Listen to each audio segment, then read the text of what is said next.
Welcome to DAO Day sessions. This is the 4th of November 2022. We've had a little hiatus on account of some family and personal matters for me. So again, thank you everybody. I'd like to acknowledge the traditional custodians of the lands from which we all meet. I'm joining from Wurundjeri land today, and to acknowledge our elders past, present and emerging. I'd also like to remind everybody that you're being recorded. So if you do have any issues with being seen or heard or your text read subsequently, then please send an email to jp@lawfidao.com and we'll make sure that that's edited out for you. So I'm going to spend a little bit of time going through what few things have trickled through in the last few weeks since we last met, and the items of work for the week ahead, and then open it up for just community discussion, general items that have been on your mind or that you think are important for LawFi DAO to be aware of. And but before we kick into that, just remind everybody of our values and beliefs of respect, reciprocity, integrity, kindness, while doing things differently, and appreciating that time is our most precious resource. So establishment work stream. We, as you know, we put in the request, gosh, about 2 months ago now for some early engagement with ASIC. Finally, it looks like we will have a meeting scheduled in the next 2 weeks. And if it's not in the 2 weeks, it's probably going to be in the new year, unfortunately. But the scope of that meeting looks like it will have to be educational only first. So that does fulfill the purposes of our DAO, and probably is the right place to start. But I had hoped that we would get some circulation of the initial brief and some discussion of the key issues that are holding LawFi DAO back from opening back up our membership applications, going ahead with, you know, another vote on the white paper, the revised white paper, and just getting on with our plan of action. So we'll see if that meeting is scheduled in the near few weeks. But if not, I think we're going to have a serious discussion between ourselves to figure out what is the most conservative way of moving forward, raising some money, and that's probably via membership fees and a different membership fee structure rather than fundraising or raising capital, and sort of allocating our time and resources to the small bite-sized things that we can pull off each DAO day, each Friday, or in the lead up to each one. So I'll be preparing some slides to just unpack and simplify DAOs, including LawFi DAO's approach. And I would love any volunteers that would like to review or input to that slide deck, as well as I think it will be a virtual meeting if it goes ahead, 1 to 2 volunteers that would like to be present and talk to, you know, your experience in LawFi DAO as well as in other DAOs, you know, from the perspective of complying with existing laws and understanding where the ASIC guidance is at any one point in time. You don't need to get back to me now, but just let me know subsequently. The ATO decision on our ABN objection came back, and I will share the artifact when we get something going, probably just Discord until there's a Notion or some other document repository. As you all know, we've moved on from Jira and Confluence, but the decision was not a decision. It was, you might not be surprised, but it was just a repetition of the guidance that was on the website, which doesn't deal with DAOs, and said, this is the guidance, you make up your own mind, basically. And to add insult to injury, the phone number contact, which was given, you know, to call and discuss the decision, went to a completely different regulator. So I still haven't been able to get in contact with the ATO officer that made the decision. to just discuss whether we can have some more clarification. But and it sounds like you have nothing to object to there either. It's just a dead end. That's right. There was no substantive decision made, at least in my view. But I will share it in Discord shortly after this meeting, so I would encourage some commentary from everybody.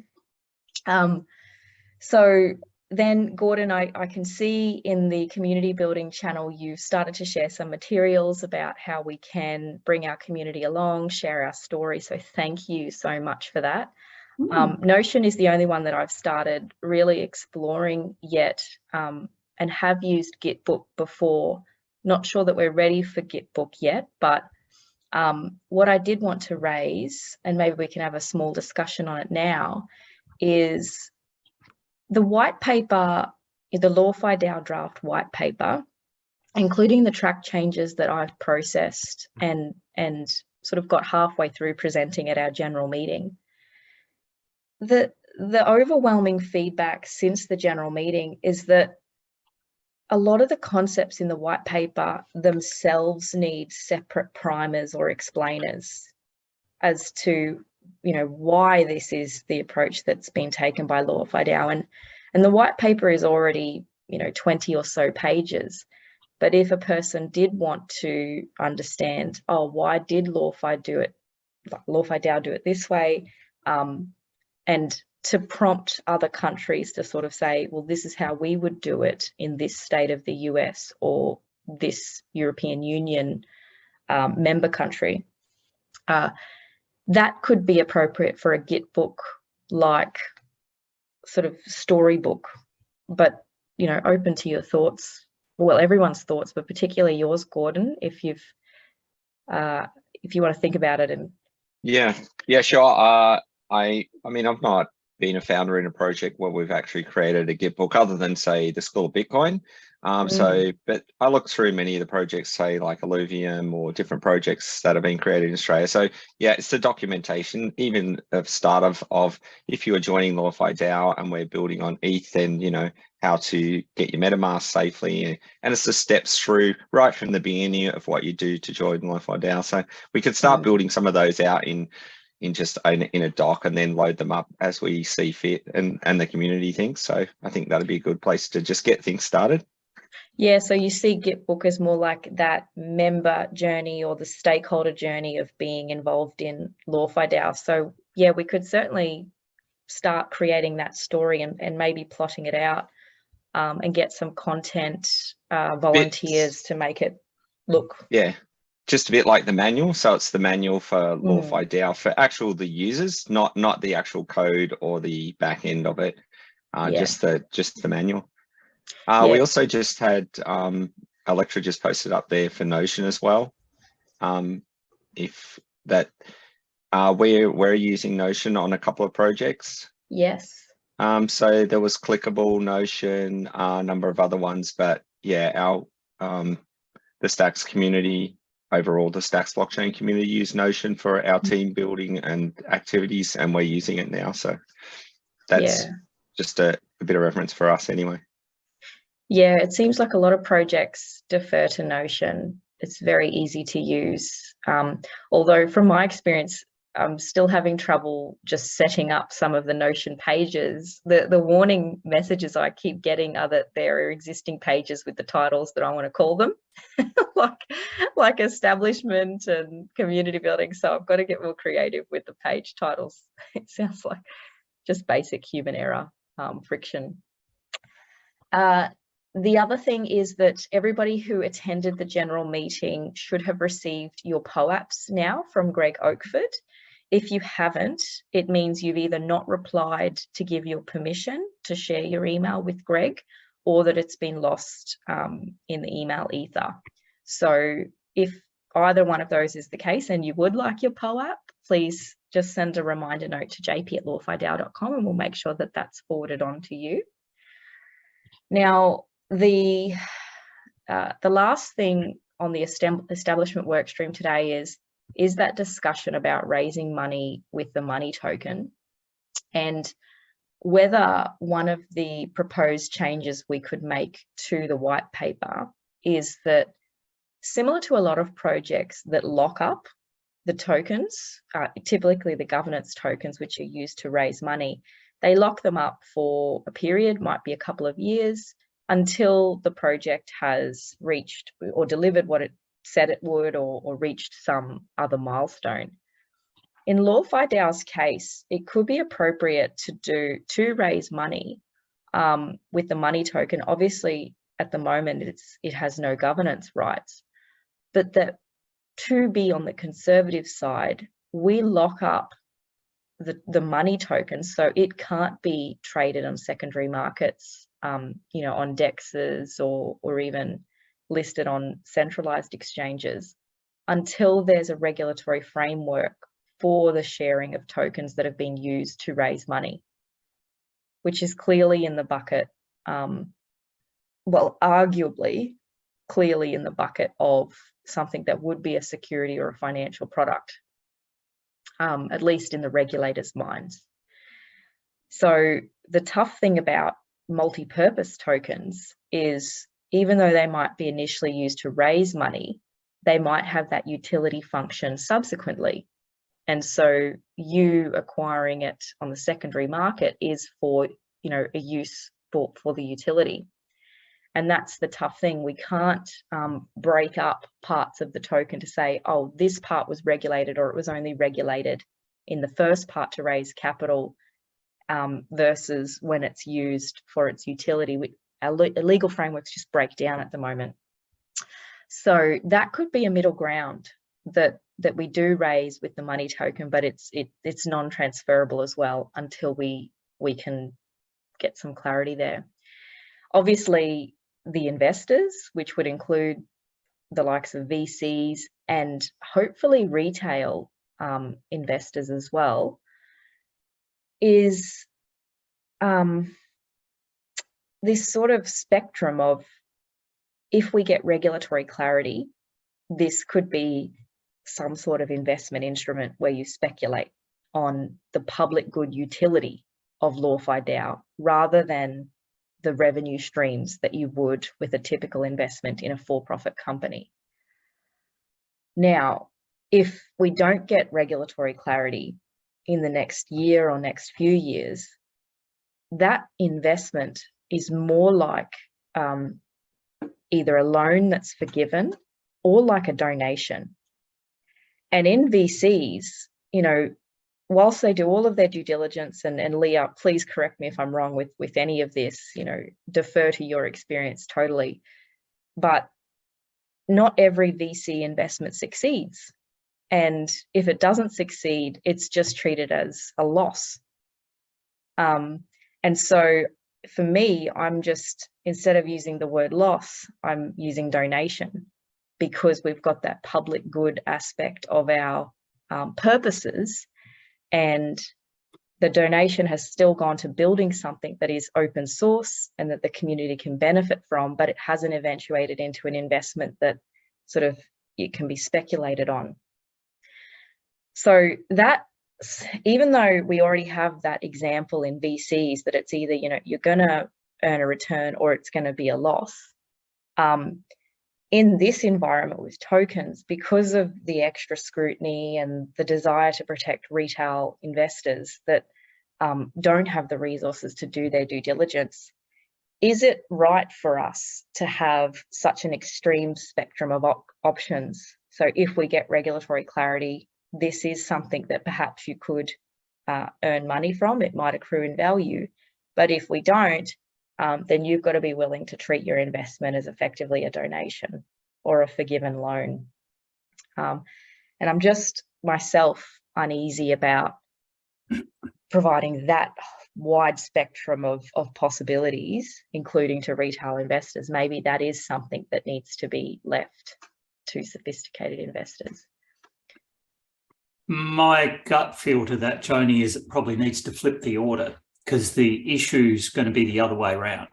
It'll be consumer protection is the issue first. So I think if we went that way, we'd be better off calling it a donation and framing it in a way that it it might bring benefits, and we'd have to be very careful with our language, but it might bring benefits down the track. But effectively, you're coming in with a donation with no expectation of return. You're there for public good, and that's it. Well, this is, so Miles also will defer to your expertise here. This puts us in the fundraising state by state sort of bucket for donations, and whether LawFi DAO would seek to get, you know, charity and DGR status. And then from the tax side, if those contributors get a deduction for making a donation to LawFi DAO, if it subsequently becomes an investment, do they have to go back and amend their tax returns to deny the deduction? Yeah, I've got to say, I'm a bit perplexed. Non-profit organisations are usually membership fees. You have no right of any return. It's not seen as investment. They're given, and unless you resign as a membership member and there is some provision for pro rata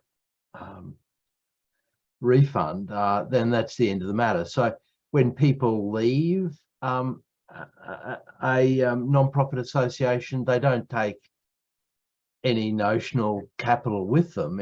It goes to the association, and that's at the heart of being non-profit. So what I'm hearing is a mixing of a for-profit model, which people would normally call a share or a loan, and wanting to benefit from that. So that is counter to the very fundamental issues of being a non-profit organisation. There may be some avenues with respect to a mutual or a cooperative, but as I understand it, usually in a mutual, you might get your $1 share back or whatever the entry fee is, but you wouldn't receive anything else from that. Can I just stop? I've got to take a phone.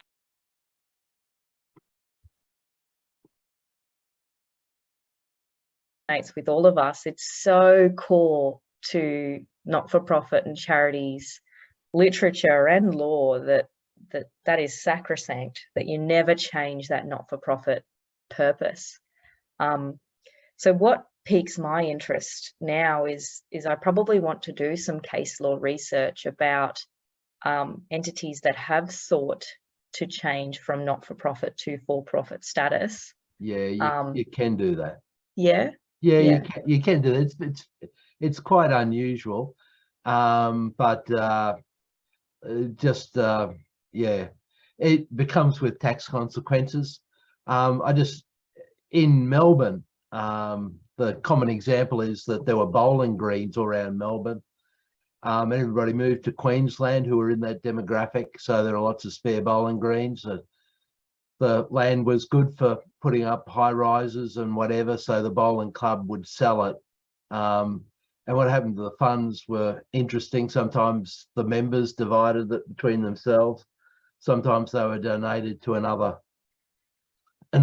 bowling club, sometimes to charitable organisations, and sometimes the tax office came in for capital gains stuff, and it's all very complicated, I could say, and you'd want to think it through very closely. I mean, what we're butting up here against is for-profit and non-profit don't easily mix, and you're into hybrid land where you're into for-purpose organisations, which are basically for-profit, and they may be dressed up as for-purpose and look like a non-profit, but they're non-profits in disguise. So you're going to have for-profits in disguise as non-profits, non-profits in disguise as for-profits, and there are other variations, all of which doesn't lend itself to regulatory ease. And I think you have to be very clear in what you want to do. So it is possible to structure these things. So the normal way would be for a for a non-profit seeking capital to go to a bank, for a non-profit seeking capital to go to members or people that it knows, so not to the public, to its members, and have a loan. And that's, I think I cut and pasted during the meeting the Queensland provisions for a debenture, as a private debenture out to members, which, you know, are largely outside corporations law because it's a private matter, not often done, but there are provisions for that. When you start going to the public, either for investments, you get, you know, I don't have to tell you, you get tangled with ASIC and whatever. And that's to protect the public. And fundraising laws, again, it depends upon the definition in the state that you're fundraising, but given this is virtual, you can take it that you're fundraising in every state and territory in Australia. So you have to comply with the lot. And they all have different definitions of what it means to go to the public. So, for example, if you're in a school and you want to raise some capital from your community, that's probably parents children attend school, it's probably not public. Many people do comply with fundraising laws just to be safe, but probably not public. You could argue that. But when you start to go wider to their associates, you do get embroiled. But that's not the case in every state and territory, and they're all quite particular. So yeah, you do like to go on the minefields here. And I think it's particularly aggravated by, I'm not quite sure what this organisation wants to do apart from do everything that a sovereign state would want to do, from running businesses to running social welfare to running non-profits. And usually the legal response is to chunk that up into distinct entities which fit the pigeonholes of the society's regulatory boxes. But I guess you're trying to bust those boxes, and yeah, there are lots of problems with that, particularly when you, yeah, anyway, that's my thoughts. I'm sorry if it's not been helpful, but no, it's incredibly helpful. And the purpose is both simple and complex. We just want to start a DAO structure, raise some capital, and fulfill our purpose.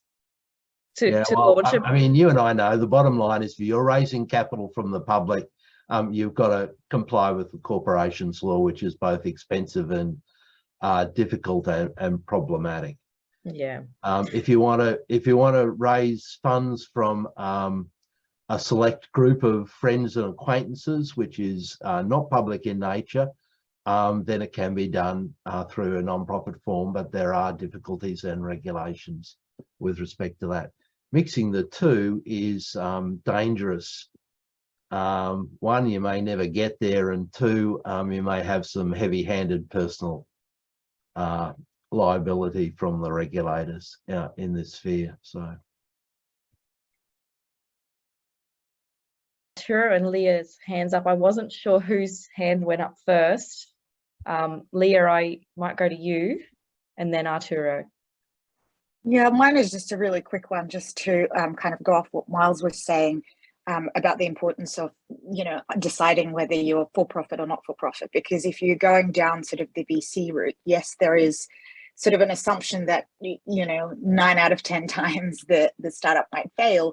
But at the very beginning, there needs to be a clear proposition that it is a potential of, you know, 10x return, right? Because the risk that you're taking on needs to be proportionate to the potential return that you will have.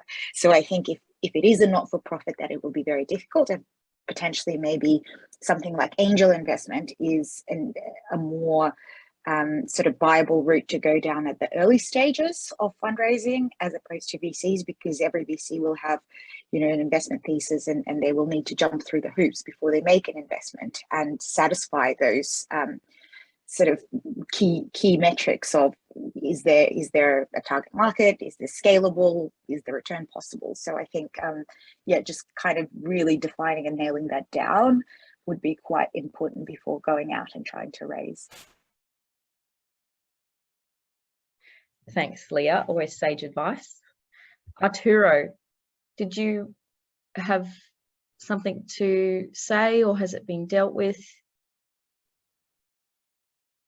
If you're not in a position to speak anymore. Yeah, there we go. Oh, there you No, go. I am sorry. I just switched from phone to computer. We've got you now. We've got you now. Cool. Question / suggestion. I don't know if this is just kicking the problem down the road or if it's even viable, but what if you have LawFi DAO as a non-for-profit that takes donations and only donations?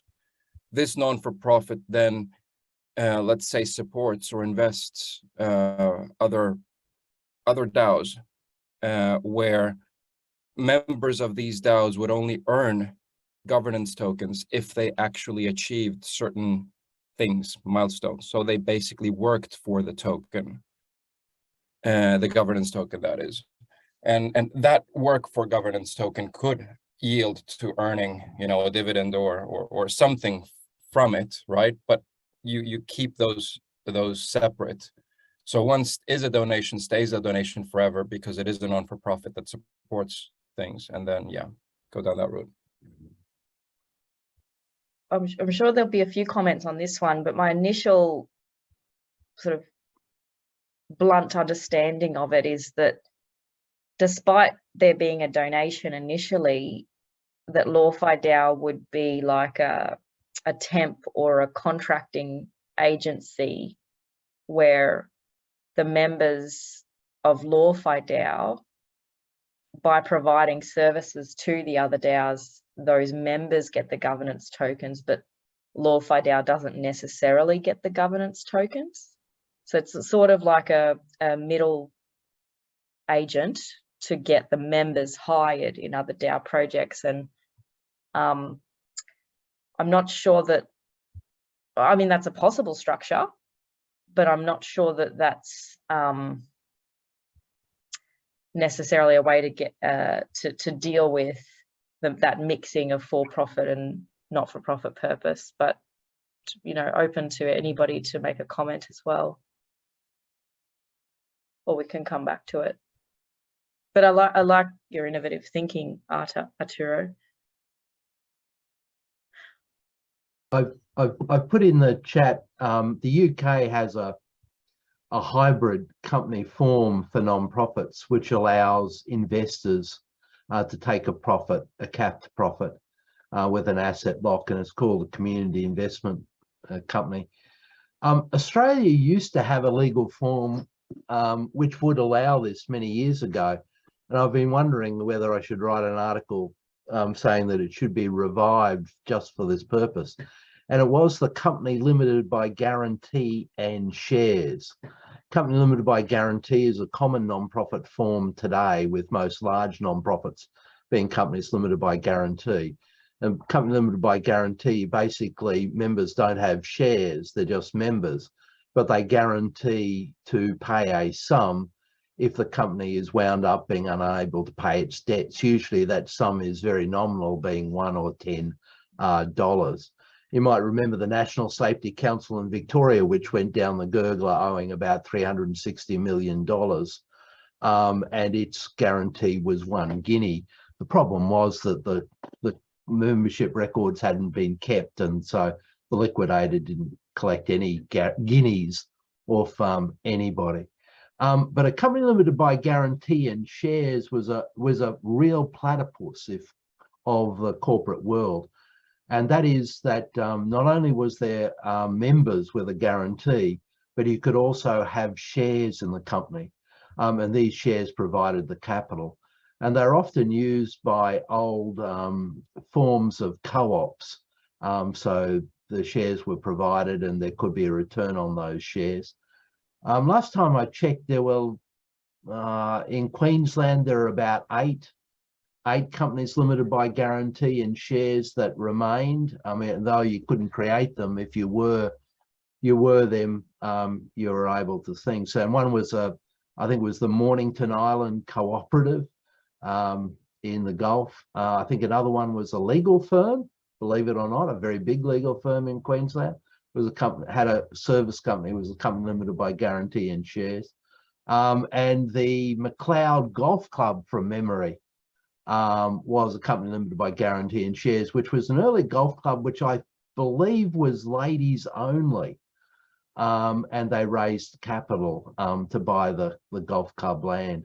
So you can see that platypus of company limited by guarantee in shares would be a legal form that could solve your problem quite nicely.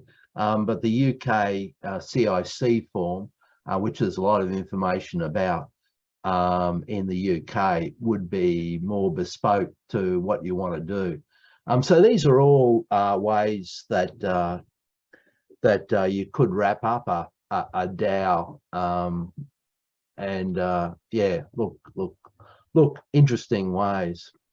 Unfortunately, I wrote an article saying companies limiting guarantees 30 years ago should be abolished because they were rorts, but I severely regret that I ever wrote that article now, and I think they could form a they could perform a really useful social function of allowing investment with a return which was capped, as well as being a for-profit organisation. So yeah. Well, maybe you need to reply to your own paper and say, after these many years of reflection, this is where I'm at now. Mea culpa, yes, yeah. Need time, don't it? Yeah. All right, thank you. That was fascinating. I just want to move on now. Very quick updates on the pay to rely, that the discussions with the New South Wales and VIC legal services oversight bodies just needs to be picked up. It's with myself and Vic to get them the information they've requested, like diagrams on how the certain workflows would progress as you. It's sort of the user journey of being involved in the pay to rely protocol. So that's on us. Again, any volunteers that want to help in crafting that or making it more visually appealing, very welcome. And on the community building side, the UK Law Commission Digital Assets Consultation Paper Working Group, our last session is today at 2 p.m. and the submission is due UK time, close of business, 4th of November. So basically our morning tomorrow. So Iris has posted a call out on Discord for any final feedback. If you do want to join at the 2 p.m. Melbourne time today, that is another final chance to share some feedback, and that submission will be hopefully lodged either this evening or tomorrow morning.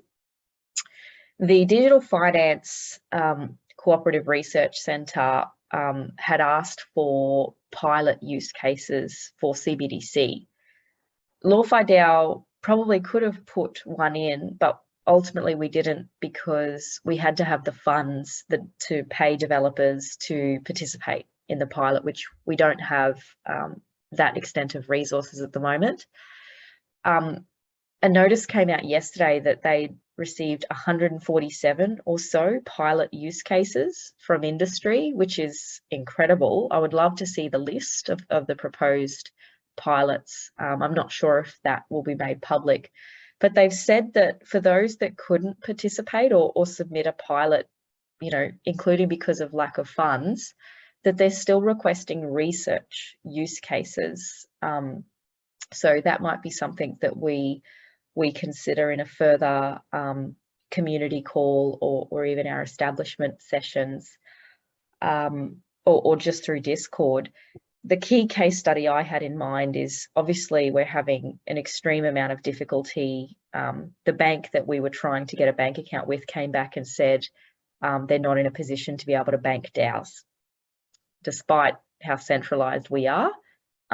Labeling ourselves as a DAO, we just can't get a bank account. So we have to continue to use the account in my name, which is segregated as a LawFi DAO account, which I don't trust, and it requires the whole community to have the trust in me that I don't mix that with my other personal and business funds. And then we've got our multi-sig with the ETH and USDC that we received on account of membership fees.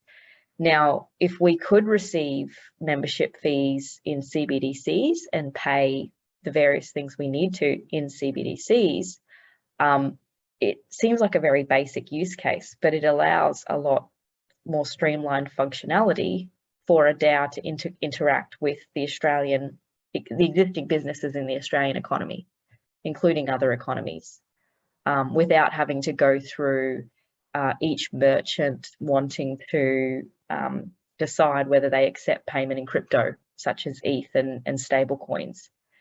So that could be one of the use cases that LawFi-DAO is apt to go through and take through with the regulator, as simple as it is. But yeah, just put that out to the group and make sure that you contribute in Discord if you've got any further thoughts. And then finally, the Australian Law Reform Commission, thanks to an introduction from Miles, I've met with them to discuss just some of the legal issues that DAOs, including LawFi-DAO, are facing. And they've released a 7th background paper, which is particularly focused on emerging business models because of technology, including DAOs. So that feedback, again, probably the written feedback will be some sort of submission, which we should discuss together as a LawFi-DAO group and see if we can come to some common ground to recommend. It might include bringing back that company limited by guarantee and shares, Miles, as part of those recommendations. One of the things that I had said initially was the category that it feels like we're missing is a listed charity. And the response to date has been, well, why don't we have that category? And so it's an exercise of explaining why we don't and whether we should now. Because DAOs, if they are contributing to open source protocols, that is a public good. And the governance tokens, we don't have any established forms of valuation mechanisms of them yet. But on one view, you could say that they go up and down depending on how big the network is, how much utility is being gained, how many other protocols are sort of linking in with that core public good infrastructure. And that's one sense of getting its value. So why not have a listed charity, or you could come up with a better name, I'm sure. So that's it for the formal update. And so over the next week, it is just that focus on preparing for the ASIC meetings, getting these submissions finalised, and then consolidating as to, with further discussions, what the base or conservative structure is that we can progress on a plan of action, whilst we're still probably getting clarity on the full bells and whistles aims of LawFi-DAO. So I'll open up to everybody if you've seen anything else in the news this week, or things that you'd just like to discuss with the community before I close for the day. We've got the establishment subcommittee meeting at 10:15 today also, and as I mentioned, the 2 p.m. for the UK Law Commission discussion group. Gordon, Joni, yeah. is there any reason that we can't just be as Web3 native as we possibly can? Not for just the sake of being it, but like the quicker we get off the systems which are preventing things from happening, it's just going to make it a lot easier. So for example, we could just only receive donations or payments in crypto. So it doesn't matter if it's a CBDC, sorry, my apologies, a stable coin or ETH or whatever it is. And if anyone wants cash back, then you can just go through Living Room Satoshi's platform and just make payments to whoever you want through that. Yeah, it came You up don't actually need because banking. it came up because of website hosting, actually. So I think GoDaddy was the one that I used for LawFi-DAO, and they don't accept payment in crypto. Yeah, sure. So, but through Living Room Satoshi, you should be able to pay their bill. I didn't actually try, but maybe, yeah. I think you can. I think you can pay anything. Yeah. You pay the tax office, you pay anything through Living Room Satoshi. If there's a BSB account or an account number, you can pay through Living Room Satoshi. Yeah, I think I remember. But does Living Room of Satoshi allow direct debits or like recurring charges? Okay.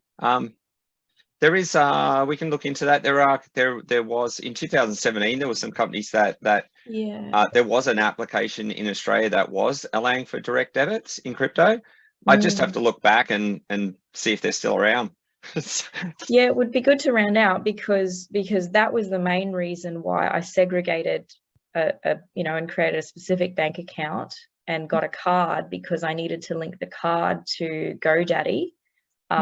You can sort of pay ahead a year, but they still want you to have a card linked to a bank account. And I think for those yeah. for those little ones, we just trust Joni Bank.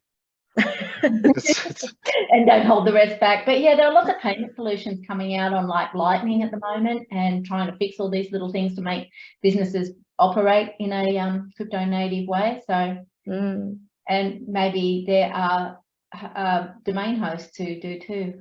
So Yeah, yep, no, love it. Well, and keep the information flowing. Similarly, just in the community building section there, I dropped some notes about the crypto native applications. One being Console, which it's a project that's just being launched, so it is apply, and it'll take time for them to onboard people. So it's like a decentralized Discord. Also for our newsletters, if we use something like Mirror, which is a rather than Substack or something, using a crypto native newsletter system. Yeah. And so looking at building out some of those, so that it's not so much just about for the sake of being crypto native, it's actually we want to operate in that I own my data environment, and having a good look into the back end of if those applications we use are really I am owning my own data. Some of them aren't. Say for example, so in the NFT space at the moment, where I'm not an expert in that, but OpenSea is not necessarily own your stuff, whereas in Gamma on the Stacks blockchain, you own your NFTs. So there's you have to dig under the hood on some of these applications. Exactly right. Exactly right. Well, and I don't know if you can catch me up. What is Web 4? Because the own your own data thread now I'm hearing is being referred to as Web 5. What happened to Web 4? Don't know what Web 4 is. Use some Web 5 is 2 + 3, which is taking people from 2 to 3. But that's kind of our goal with Digital Playhouse as a charity, is to go from 2 to 3. But you need to sort of onboard people into sometimes to take them to 3. Yeah, but like just the console sounds like a Web 5 thing, so you might already find yourself in Web 5. Yeah. Yeah, the Joni, also just coming back to what sort of organization, have we got has anyone, I know you've talked a lot about the tokenomics, but is there a tokenomics, was there a tokenomics working committee at all? It was just intended to be part of the establishment work stream, but we haven't invited any of the tokenomics experts that I know, to probably review the white paper in their own time and then provide some feedback more publicly. Arturo, I'm going to dob you in as sort of a self-proclaimed and regarded tokenomics expert as well. So we have had the benefit of Arturo giving us feedback. Yeah, excellent. Because that's great, because I think that's going to determine a lot about. It was interesting hearing Arturo. It's like the governance token. What is beyond that governance token? Future revenues. What will it capture value? And so I'm learning about that now myself. So yeah, that will help shape, I think, exactly what how you would launch your project. Yeah, and Gordon, this feedback hasn't made its way through to you or more publicly, but Arturo, some of the things that you had been sharing, which were really resonating, were